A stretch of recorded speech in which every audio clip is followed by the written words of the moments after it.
தளபதி விஜய் அவர்களுடைய கோட் படத்துடைய ரிலீஸுக்கு இன்னும் சில மாதங்களே இருக்க நிலையில படத்துடைய வியாபாரம் அமோகமாக இருந்து வருவதாக தெரியுது. என்னதான் லியோ படம் அளவிற்கு இந்த படத்திற்கு வியாபாரம் இல்ல அப்படின்னாலுமே கோலிவுட் வட்டாரத்துல படத்திற்கு பாசிட்டிவான டாக் தான் தொடர்ந்து வந்துட்டே இருக்கு. இந்த நிலையில கோட் படத்துடைய தமிழ்நாட்டு திரையரங்கு உரிமை மட்டுமே 80 கோடி வரை வியாபாரமாகிறது. அது மட்டும் இல்லாம கேரளா போன்ற அண்டை மாநிலங்களிலுமே கோட் படத்துடைய வியாபாரம் அமோகமாக இருந்துட்டு இருக்காம். எனவே கண்டிப்பாக இந்த படம் வசூலை பொறுத்த வரைக்குமே மிகப்பெரிய வெற்றி படமாக அமையும் அப்படின்ற தற்போதுல இருந்தே நல்லாவே தெரியுது. விஜய் சாருடைய கடைசி 3 திரைப்படங்களான பிஎஸ் வாரிசு, கோட் ஆகிய திரைப்படங்கள் வசூலை பொறுத்தவரையிலுமே ஒரு மிகப்பெரிய வெற்றியை கொடுத்திருக்கு. அது மட்டும் இல்லாம கோட் திரைப்படத்திற்கு மிகப்பெரிய எதிர்பார்ப்புகளுமே இருந்துச்சு. காரணம் என்ன அப்படின்னு பாத்தீங்கன்னா, இந்த படத்துல தளபதி விஜய் அவர்களுடன் இணைந்து நிறைய பிரபலங்களுமே நடிக்கிறாங்க.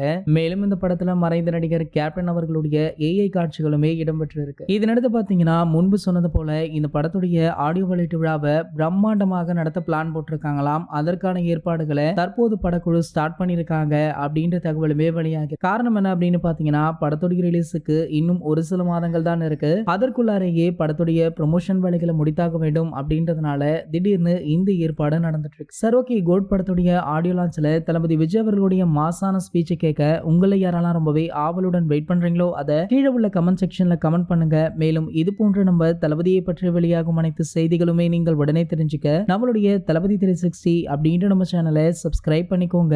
அப்படியே பக்கத்துல உள்ள பெல் ஐகானை கிளிக் பண்ணிட்டீங்கன்னா நீங்க நம்ம வீடியோவை மிஸ் பண்ணாம பார்க்கலாம்.